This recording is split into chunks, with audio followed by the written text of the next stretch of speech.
It is the long-cherished dream of any outdoor athlete to explore new terrain, to climb a new route in absolute remoteness, to run a first descent waterfall, or to ride a track that has never been attempted before.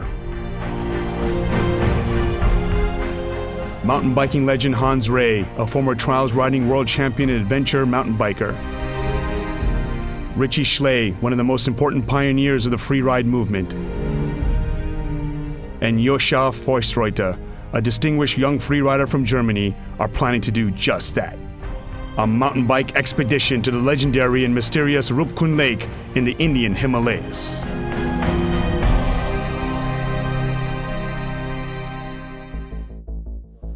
Well, I usually do once or twice a year an adventure somewhere, ride my bike, usually at places where nobody has ridden before, with a challenge, in search of something mysterious or historical. What I often like to do on these trips is to do these tracks where usually people walk on.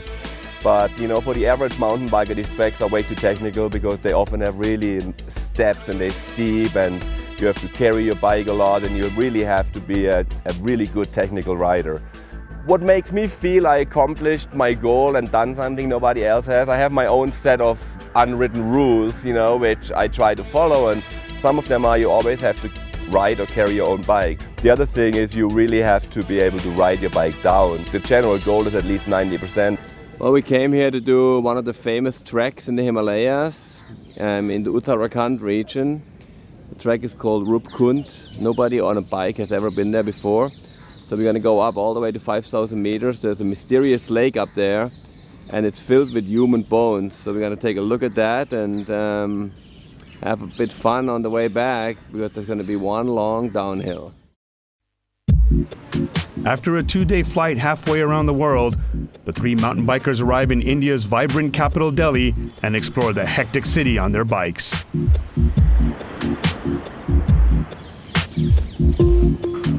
It's pretty fun to see it all. We just landed, we're still a bit jet lagged, but it's nice to soak it in. There's parrots up there, there were bats over there and monkeys and all that in the middle of the city. We're getting there. The riders are now facing a long and strenuous multi-day drive to get to the Uttarakhand region in the Indian Himalayas.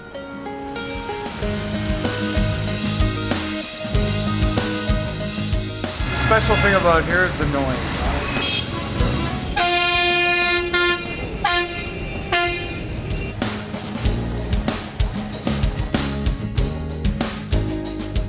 Well, right now we're here in Nainital, Lake City. Tomorrow we have another few hours to drive. Somewhere to around here, I think. And then we go up to Van, Bednikund, Roopkund. That's where we're going.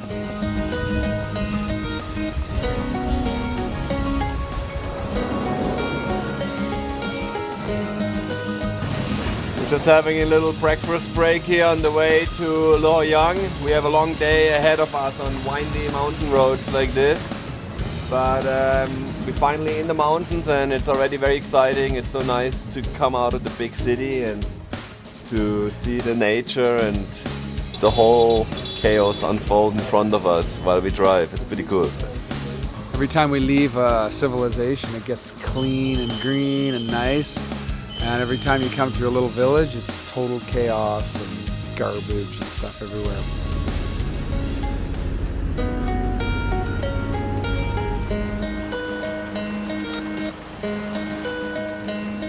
I think the adventure has started and now we're almost here. Another 13 kilometers, it's getting dark, but We are waiting that our car gets fixed because the light is not working. We still have like 1 hour to go. well, we finally arrived here in Loyang and it's been a much longer journey than we all expected. I'm actually surprised our cars made it all the way up here. But I have to say it was very interesting, it was entertaining. We've seen a lot of wildlife and got some saddle sore going already.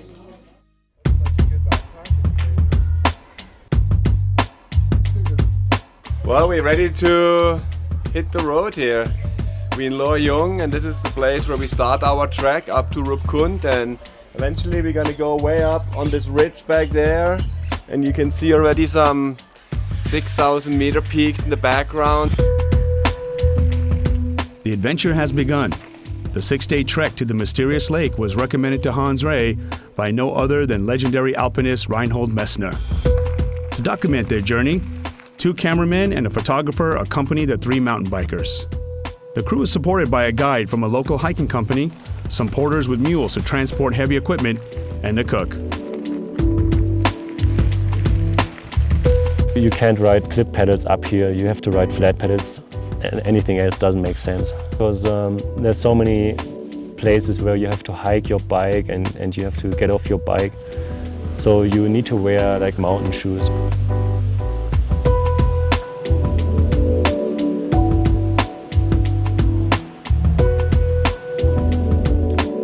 After 3 days in the car, the freeriders enjoy the technical terrain in the mountains. It will be their last downhill for a while.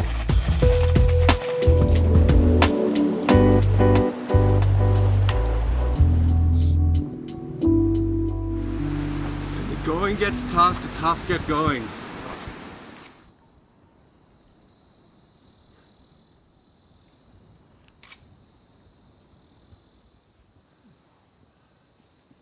Hard day. I think everybody's at the limit.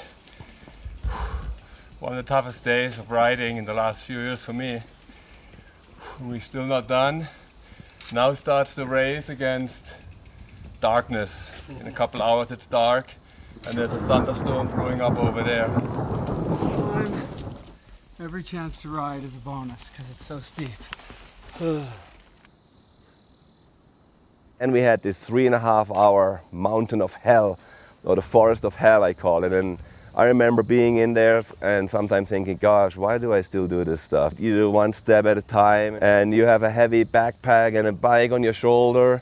And you know, it's not exactly fun, but once you're up there, it is fun and it's a huge feeling of accomplishment. This is where we came from, right there where the smoke is at lunchtime. We had to come over that one ridge, go all the way down to the river and then climb up to here, and we still have to climb. But before that, we came all the way from over there where we started this morning in Lower Jung. So it's been a good journey. We're almost there and got a little support from the mules for our camera team.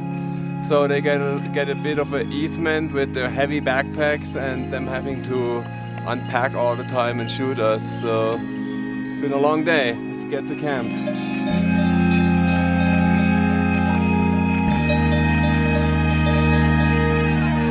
It was way more altitude than I kind of thought we would gain in the first day. But you know what? We all made it.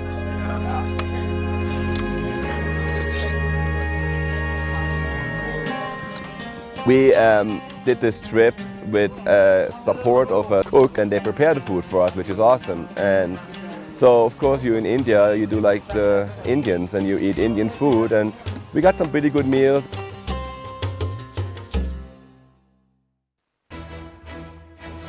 We stayed at an unbelievable campsite here. The panoramic views were just amazing, and the star-studded sky last night, the Milky Way, spanned across the whole sky, was rad.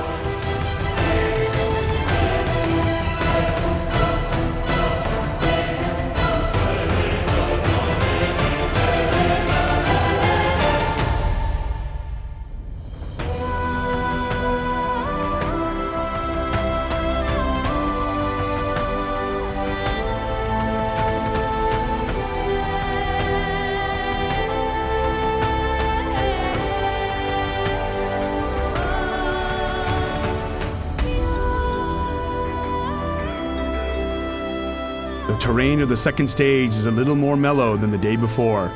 The 3 riders enjoy a beautiful trail that winds uphill and through lush meadows.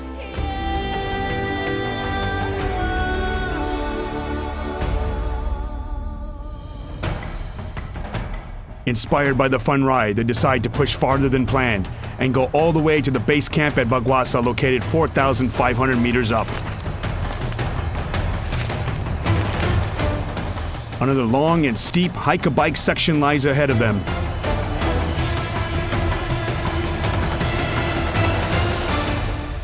But But suddenly, the weather changes.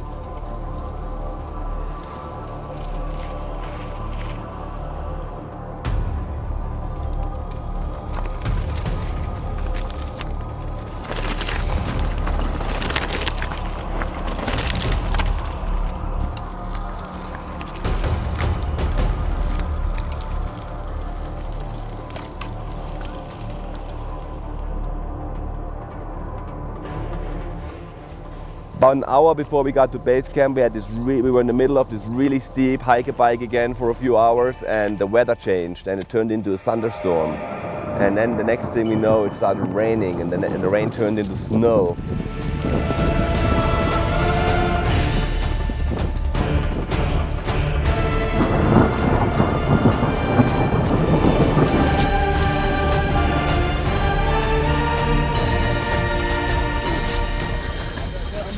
That was an epic. Got caught in a snowstorm and a thunderstorm. Richie almost got hit by lightning. It was literally like 10 feet from him hitting the ground. It's quite scary. We're all cold now, but actually still feel pretty comfortable, and the descent was extremely rocky with steps and slippery. And the uphill was one of the toughest I've done in a while. So we're at our base camp now, and tomorrow we're gonna break through to Roopkund. It's another day trip, and then we come back here. Let's get warm. Good job, guys! Yeah. So stoked for these layers. I got the Gore-Tex and the technical layers. I got Gore-Tex pants. I'm so dry. Yeah, I'm actually surprisingly warm, you know. Yeah, my hands are freezing. We have snow now.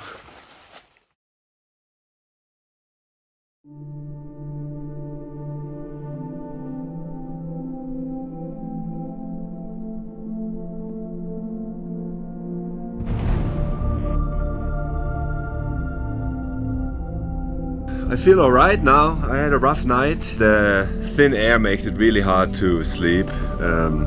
So we were all turning and twisting all night long.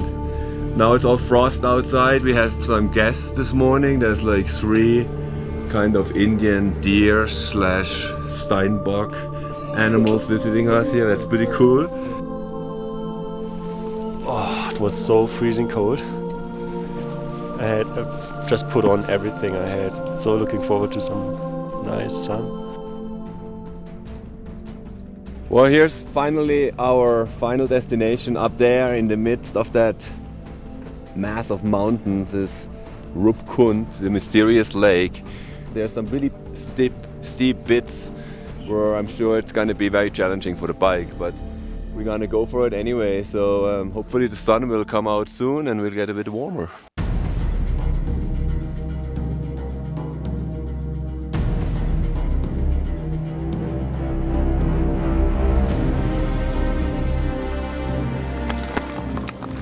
I don't think this kind of trip is for every kind of mountain biker. This is an outdoor adventure. This is more of a expedition.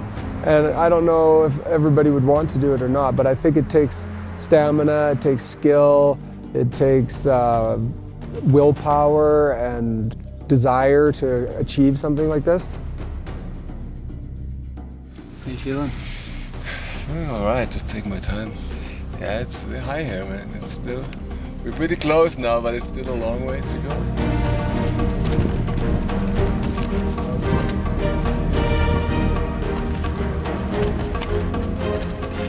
Like 0 meters above sea level is perfect. You lay on the beach and have a pina colada. Ooh, I'm hallucinating already. Clearly struggling due to lack of oxygen at 5,000 meters, the mountain bikers finally reached their goal.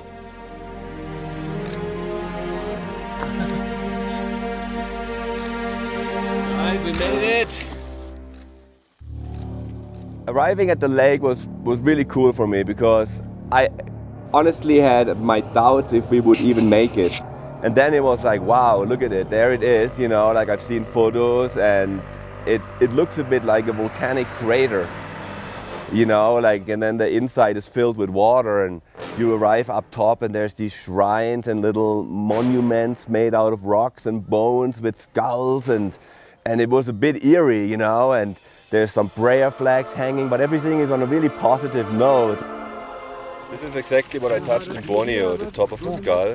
And then you got the curse. Yeah, I'm not going to do that again. I'm going to pay respect. This is cool, man. They say there is about 300 people got killed here in an avalanche about 800 years ago. There was a gnarly hailstorm, and the bones are still everywhere around here and at the bottom of the lake especially.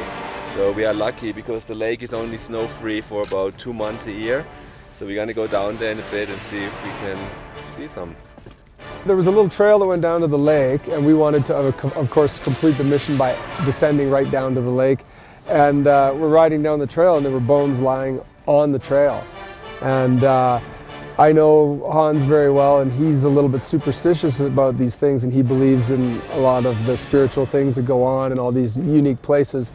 And we were riding along, and all of a sudden he got really squirrely and out of control, and he had a pretty hard crash.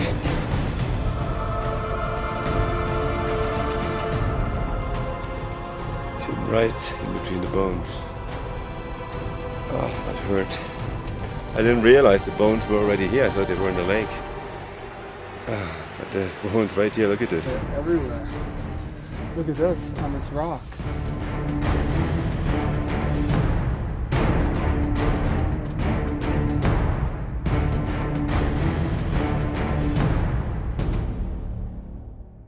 Now it's time for payoff. Now the fun part is coming. Yeah, we have about 3,500 meters of vertical downhill. That's like 12,000 feet. We rode the first really gnarly, cruxy part. Actually, I was pretty impressed. Hans rode more than I did for sure. But These tight switchbacks are pretty gnarly. It's challenging right now because I have a pounding headache, and that crash I had on the top kind of threw me off a bit. So we gotta stay focused.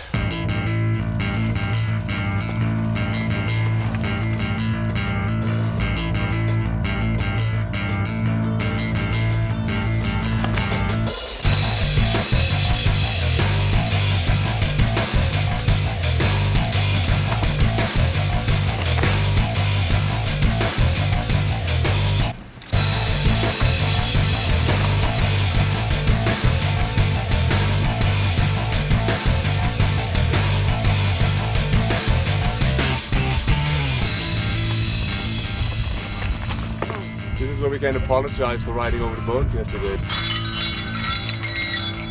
Look at these views. Unbelievable.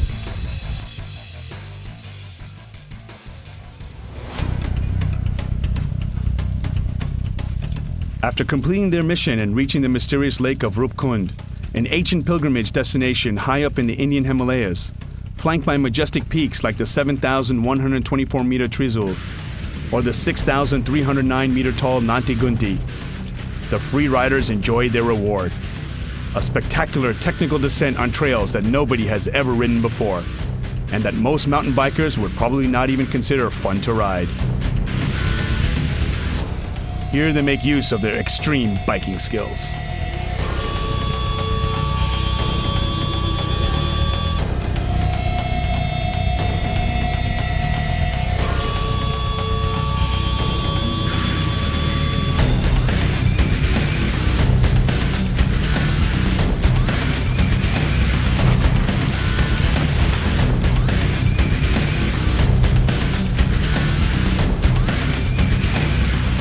When you do these trips, you got to know your limits. You know, you really have to know yourself, what you can do and what you should do.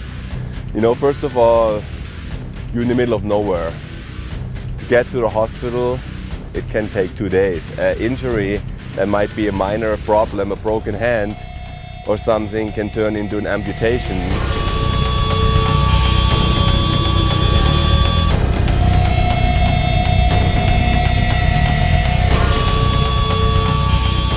The bike I chose for this trip, I wanted to have a bike that I felt I wouldn't have mechanicals, I wouldn't get flat tires, I wouldn't be held back from riding challenging things because I think that's my style and what I like to do.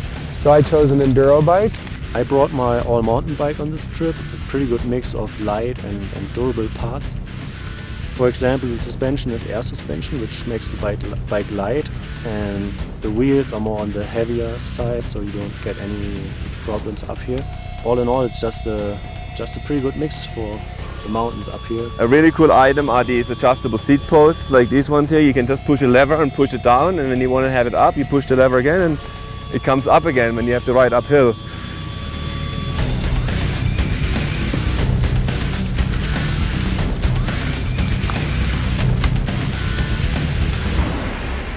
Oh, that must be our camp. Sweet, nice. We made it on. Nobody else here? Got a nice campfire going here tonight. This is pretty cool camp. There's some new Himalayan mountains revealing themselves to us, and we're just above the forest. There's some beautiful forest, so I think tomorrow we ride some routes and some steeps. Good times. They just got some goat leg for us. The farmer slaughtered it just for us because he heard we hadn't had any meat for 5 or 6 days. So here we are with one of our shanks, roasting it over the fire, skinning it. So meat in the tummy tonight. Yeah, we finally got some hot water. We've been already taking dry showers in there with our Makov shower. It's actually pretty cool, but nothing beats some nice warm water. Yeah, it's the best thing I had in the last 4 days. Oh,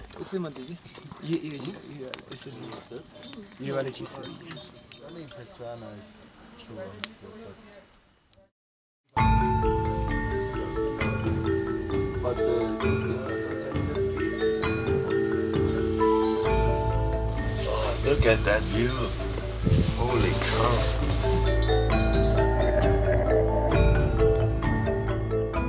This is the color of our drinking water.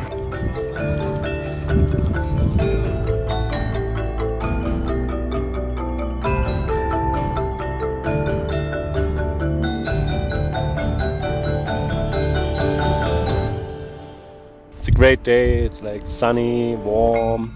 We already had some nice downhills, and now we are getting down to Didna, and it looks so steep.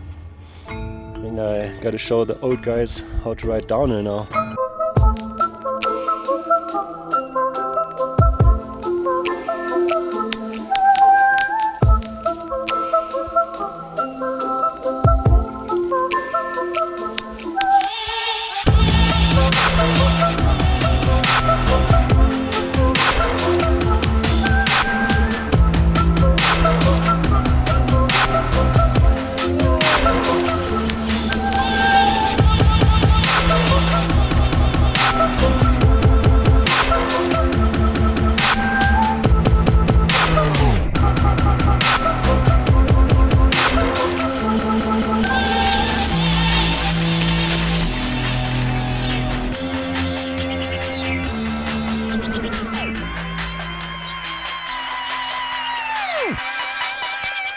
Hans Rey, Richie Schley, and Joscha Forstreuter are literally racing each other down the steep slopes, enjoying the many twists and turns in the overgrown rhododendron forest as they traverse a few more deep canyons on the way to the small village of Didna, where Hans Rey has an important appointment.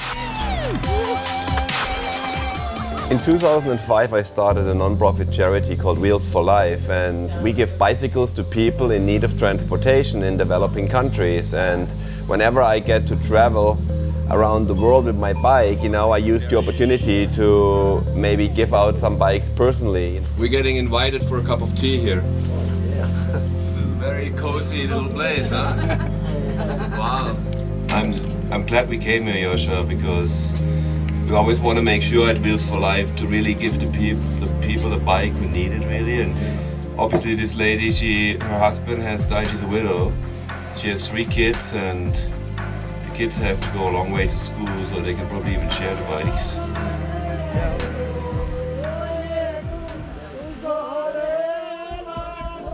The locals came here tonight, and did a special dance for us and included us, and everybody dressed up after work, and it was very beautiful.